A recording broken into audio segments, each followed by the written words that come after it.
Hello అండి. ఈ cinema release అయిన తర్వాత ఈ లాస్ట్ 3 days చూసిన ఆడియన్స్కి చాలా మంచి వర్డ్ ఆఫ్ మౌత్ స్ప్రెడ్ చేసిన ఆడియన్స్ అందరికీ ఫస్ట్ థ్యాంక్స్. అండ్ ఆడియన్స్ దగ్గరికి ఈ సినిమా తీసుకెళ్ళిన మీ మీడియా వాళ్ళందరికీ నా స్పెషల్ థ్యాంక్స్. అంటే నిజంగా లాస్ట్ 1 week నుంచి అంటే ఆల్మోస్ట్ అందరు కొత్త టీము, నేను కొత్త, డైరెక్టర్ కొత్త, అందరు కొత్త. బట్ మీడియా నుంచి మాకు వస్తున్న అసలు సపోర్ట్ లాస్ట్ 1 week నుంచి అంటే ఎన్నో ఇంటర్వ్యూలకు అటెండ్ అయ్యాం, ఎన్నో ప్రెస్ మీట్లు పెట్టుకున్నాం. ప్రతిదానికి మమ్మల్ని అంటే మాకు సపోర్ట్ ఇచ్చి మమ్మల్ని ఇంత పుష్ చేసిన అంటే ఆడియన్స్ దగ్గరికి తీసుకెళ్ళిన మీడియా వాళ్ళకి స్పెషల్ థ్యాంక్స్ పేరు పేరున.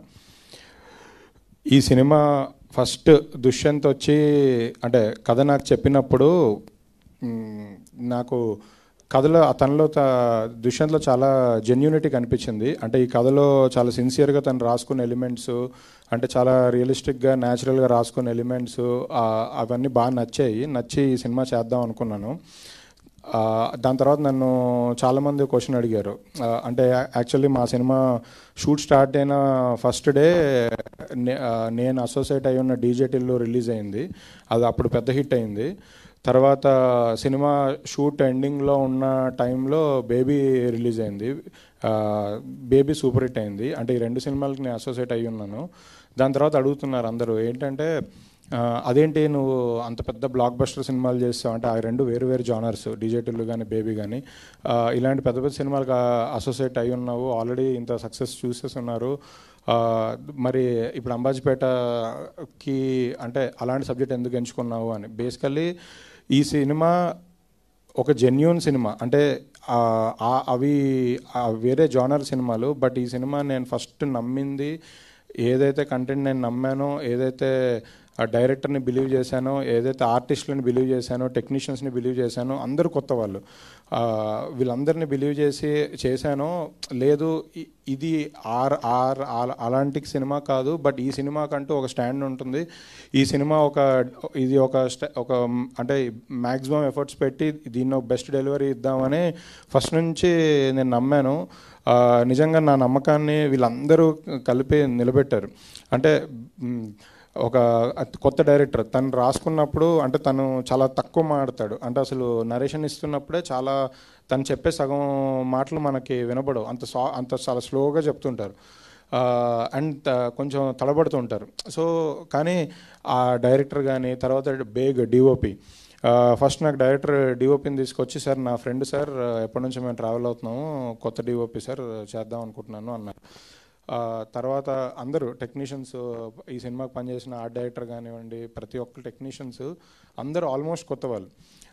ఆర్టిస్టులు కూడా ఎవరెవరు అనుకుంటున్నాం అంటే ఈ కథ చెప్పినప్పుడు ఇప్పుడు కథలో అన్ని ఎలిమెంట్స్ ఉన్నాయండి. అంటే లవ్ స్టోరీ ఉంది, సిస్టర్ సెంటిమెంట్ ఉంది, రివల్యూషన్ ఉన్నాయి, అన్ని ఎలిమెంట్స్ ఉన్నాయి. సో నేను కొంచెం పెద్ద క్యాస్ట్ని కూడా క్యాస్ట్ చేయొచ్చు అంటే.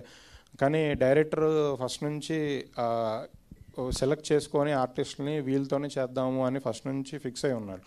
సో తను చేయించుకోగలుగుతాడు అని నమ్మకం నాకు కలిగింది. అందుకే నేను ఎప్పుడు కమర్షియల్గా ఆలోచించి వీళ్ళని క్యాస్ట్ చేద్దాం వాళ్ళని క్యాస్ట్ చేద్దాం అని ఆర్టిస్ట్ విషయంలో కానీ టెక్నీషియన్ విషయంలో కానీ ఎప్పుడూ చెప్పలేదు.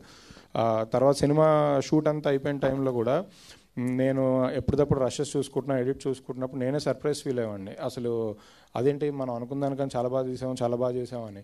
అంటే వాళ్ళందరూ అంటే ప్రతి క్యారెక్టరు వాళ్ళకున్న లిమిట్స్లో బెస్ట్ పర్ఫార్మెన్స్ ఇచ్చారు.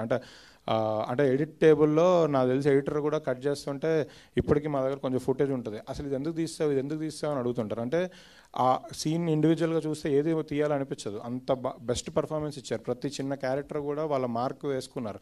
ఎర్రన్న క్యారెక్టరు ఆయన కానీ అంటే చాలా తక్కువ సీన్ లెంగ్త్ ఉన్న, స్క్రీన్ స్పేస్ ఉన్న, బట్ ఎవరిది వాళ్ళు అవుట్ స్టాండింగ్ పర్ఫార్మెన్స్ ఇచ్చారు. ఫ్రెండ్స్ క్యారెక్టర్స్ కానివ్వండి, ఎవరిదైనా వాళ్ళు అందరిది బెస్ట్ పర్ఫార్మెన్స్ ఇచ్చారు. అంటే ఇవన్నీ చేయించుకోవడం డైరెక్టర్ గొప్పతనం. తర్వాత నిజంగా ఈ సినిమాకి డైరెక్షన్ డిపార్ట్మెంట్ గురించి చెప్పాలి. యాక్చువల్లీ మేము సినిమా 1.5 year జర్నీ చేసాం కాబట్టి డైరెక్షన్ డిపార్ట్మెంట్ అంటే చాలామంది మారుతున్నారు. కో డైరెక్టర్లే 3 మారారు ఈ సినిమాకి. సో బట్ ఎవరైనా మా సినిమాని ఎప్పుడూ ఓన్ చేసుకొని ప్రతి వాళ్ళు మాతోనే ట్రావెల్ అయ్యి ఆ సినిమా ఎండ్ వరకు వాళ్ళు బిజీగా ఉండి వేరే ప్రాజెక్ట్స్కి వెళ్ళినా మాతోనే ఉండి ఎవ్రీ డే మా గురించి కనుక్కుంటూ సినిమా గురించి వర్క్స్ గురించి కనుక్కుంటూ ఉన్నారు. ఆయన ఇందాక నితిన్ గారు అన్నట్టు ఒక అందరు కొత్త వాళ్ళు, మళ్ళీ డైరెక్షన్ డిపార్ట్మెంట్ కూడా 10 మంది ఉండేవాళ్ళు. ఏంటి నేను ఒకసారి మొన్న అడిగా, ఏంటి ఇంతమంది ఉన్నారు అంటే, సార్ వీళ్ళందరూ కొత్త వాళ్ళు సార్, పెద్ద జీతాలు ఇవ్వకపోయినా పర్లేదు, బట్ వాళ్ళందరూ వర్క్ చేద్దాం అనుకుంటున్నారు అన్నారు. నిజంగా నాకు ఆ రోజు అనిపించింది, అంటే సినిమా తీస్తున్నాం అంటే మన జేబులు నిండడం కోసం కాదు, వీళ్ళందరికీ ఏదో ఒక ఆపర్చునిటీ ఇవ్వాలి అనిపించింది. అంటే చాలామంది ప్రొడ్యూసర్స్ డైరెక్షన్ డిపార్ట్మెంట్ ఒక 5 ఉంటే చాలు, నాకు అక్కర్లేదు, ఇంతకన్నా ఎందుకు వేస్ట్ అని అంటారు. బట్ నాకు అనిపించింది వాళ్ళందరూ ఏదో ఒకటి నేర్చుకుంటారు కదా ఈ సినిమా నుంచి అని. క్యాస్ట్ అండ్ క్రూ చాలామంది, అంటే నేను ఎక్కడ ఎవరికి అంటే జెన్యున్గా సినిమాని నమ్మి ఇది ఒక ప్లాట్ఫామ్ అవుతుంది వీళ్ళందరికీ అని బిలీవ్ చేసే ముందుకు వచ్చాను. తర్వాత ఈ సినిమా మొన్న రిలీజ్ అయింది. రిలీజ్ అయిన తర్వాత ఈ 3 days కలెక్షన్ బాగా వచ్చింది. నేను నైట్ నేను మా ఎస్కేఎన్ గారు మేము మాట్లాడుకుంటున్నప్పుడు, అంటే మేము అనుకున్నాం ఈ సినిమా హిట్ అవుద్ది, ఇంత బాగా కలెక్ట్ చేస్తాను అనుకున్నాం, బట్ మేము అనుకున్న దానికన్నా ఎక్కువ వచ్చింది, జెన్యున్గా ఎక్కువ వచ్చింది. అప్పుడు నాకు నైటే ఒకటి అనిపించింది, ఏంటంటే ఈ సినిమాని ఇంకా కమర్షియల్గా చూడకూడదు, ఇంకా ఎక్కువ ఆడియన్స్ దగ్గర తీసుకెళ్ళాలి, మ్యాక్సిమం నెంబర్ ఆఫ్ ఆడియన్స్కి సినిమా చూపించాలి అనిపించింది. అంటే అంటే ఈ సినిమా మేము ఏ ఇంటెన్షన్తో అయితే తీసామో, జెన్యూనిటీ అవనండి, ఒక కొత్త వాళ్ళకి అందరికీ ప్లాట్ఫామ్ క్రియేట్ చేయడం అవనండి, సో వీళ్ళందరికీ పేరు రావాలి అంటే ఎక్కువ మంది ఆడియన్స్కి సినిమాని చూపించాలి అనిపించింది. నేను అందుకే నెక్స్ట్ 3 days 4 days అంటే మా టీం అందరూ ప్రతి ఏరియాకి వెళ్ళి, విజయవాడ, గుంటూరు, వైజాగ్, కాకినాడ, ఆంధ్రాలో అన్ని ఏరియాస్, తెలంగాణలోని అన్ని ఏరియాస్, ప్రతి చోట ఎవ్రీ డే ఒక స్పెషల్ షో వేయడం జరుగుతుంది. ఆ స్పెషల్ షోకి సోషల్ మీడియా ద్వారా మేము ఆడియన్స్ని మేమే ఇన్వైట్ చేసి వాళ్ళందరికీ సినిమాని చూపించి టీంతో ఇంటరాక్షన్ పెడుతున్నాము. ఇది అసలు నిజంగా కూడా నాకు ఈరోజు ఇంకా చేసింది చాలు, హ్యాపీగా డబ్బులు వచ్చాయి, అందరు కూడా బిజీ ఉన్నారు. ఇప్పుడు సుహాస్ గారు కూడా నెక్స్ట్ సినిమా షూట్లో ఉన్నారు, వదిలేయచ్చు. బట్ నాకేమనిపించిందంటే లిటరల్లీ చూపించాలి అందరికీ వీళ్ళ క్రాఫ్ట్, వీళ్ళు చేసిన వర్క్, ఇవందరి ఆడియన్స్తో ఇంకా దగ్గరకు తీసుకెళ్ళాలి అనిపించింది. అందుకే ఇది మళ్ళీ ఇంకో 1 week దీన్ని గట్టిగా అందరి దగ్గర తీసుకెళ్దామని మేము అనుకున్నాము. తర్వాత ఈ సినిమా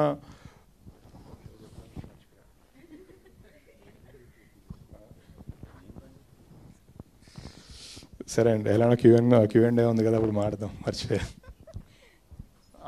కరెక్ట్. సో బేసికలీ ఈ సినిమాకి లాస్ట్లో, అంటే మేమందరం ఎంత కష్టపడ్డా, ఎంత పెద్ద మేధావికైనా ఓ చిన్న అప్పుడప్పుడు ఐడియాస్ వచ్చి ఆ ఐడియాస్ వల్ల ఇంకా బెటర్ అవుతాం అన్నట్టు, ఈ సినిమాకి నిజంగా ఒక పాయింట్ నుంచి బాగా సపోర్ట్ చేసిన Sandeep, colour photo director Sandeep, తను యాక్చువల్లీ మన డైరెక్టర్తో పాటు కూర్చొని, అంటే ఒక కొత్త డైరెక్టర్ అని ఫీల్ అవ్వకుండా ఒక బ్రదర్ లాగా ఫీల్ అయ్యి మ్యాక్సిమం ఇన్పుట్స్ ఇచ్చి ఇలా చేస్తే బాగుంటుంది అది అని కొంచెం, లేకపోతే డైరెక్టర్ ఏదైనా ఇది ప్రాక్టికల్గా అవుద్దా లేదా అనుకున్న ప్రతిదీ డైరెక్ట్గా నాకు కాల్ చేసి బ్రో ఇది చేద్దామని చెప్పి పుష్ చేశారు. అంటే ఈ సినిమా మేము అంటే రీషూట్స్ కూడా చేసాం, అన్ని సినిమాలు చేస్తున్నట్టే మేము రీషూట్స్ చేసాం బెటర్మెంట్ కోసం, సో దానికి హెల్ప్ చేశారు. బట్ ఇంకొకటి లాస్ట్లో సినిమా షూటింగ్ అంతా అయిపోయిన తర్వాత పోస్ట్ ప్రొడక్షన్ ఎడిట్ దగ్గర, ఆర్ఆర్ దగ్గర, నిజంగా ఈ సినిమాకి మాకు అంటే తను బేబీ లాంటి పెద్ద హిట్ కొట్టిన తర్వాత కూడా సాయిరాజ్ గారు లిటరల్లీ మాతో మా కోసం వచ్చి లిటరల్లీ లాస్ట్ 10 days, అంటే తన సినిమాకి ఎంత కష్టపడతారో అసలు నిద్ర లేకుండా నైట్ అంతా, అంటే మార్నింగ్ 6-7 వరకు నైట్ నిద్రపోకుండా మిక్సింగ్ థియేటర్లో ఉండడం, ఎడిట్ రూమ్లో ఉండడము, ఆర్ఆర్ దగ్గరికి వెళ్ళడం, నిజంగా అంటే నాకు, అంటే నేను వీళ్ళందరికీ జస్ట్ థ్యాంక్స్ చెప్పి నేను సరిపెట్టుకోలేను, నేను ఎప్పటికీ రుణపడి ఉంటాను. అంటే ఈ సినిమాని తను సాయిరాజ్ గారు ఒక మాట అన్నారు, ఏంటంటే ఏదో థ్యాంక్స్ అది చెప్తుంటే, ఇవన్నీ తర్వాత భయ్య సినిమా అనేది అలా లైబ్రరీలో ఉండిపోద్ది, ఓ 10 ఏళ్ళైనా 20 ఏళ్ళైనా సినిమాకే వాల్యూ రెస్పెక్ట్ ఉంటుంది, వెనకాల ఎవడు కష్టపడడం అనేది ఇంపార్టెంట్ కాదు, సినిమాకి మనం బెస్ట్ ఇవ్వాలి, ఆ సినిమాని కరెక్ట్గా నిలబెట్టాలన్నారు. నిజంగా థ్యాంక్స్ సాయిరాజ్ గారికి, సందీప్కి, రవి అయితే అసలు లిటరల్లీ తను ఇప్పుడు నెక్స్ట్ డైరెక్టర్ అవుతున్నారు. నెక్స్ట్ ఆనంద్ వైష్ణవి సినిమాకి డైరెక్టర్ రవి. తను మాకు బేబీ దాని ముందు సినిమాలతో కూడా మాతో ఉన్నారు. తనైతే లిటరల్లీ డైరెక్షన్ డిపార్ట్మెంట్ లాగా పనిచేశారు. అంటే అసలు ఇంటికి ఎప్పుడు వెళ్ళారో కూడా తెలియదు, ఎప్పుడు పడుకున్నాడో కూడా తెలియదు.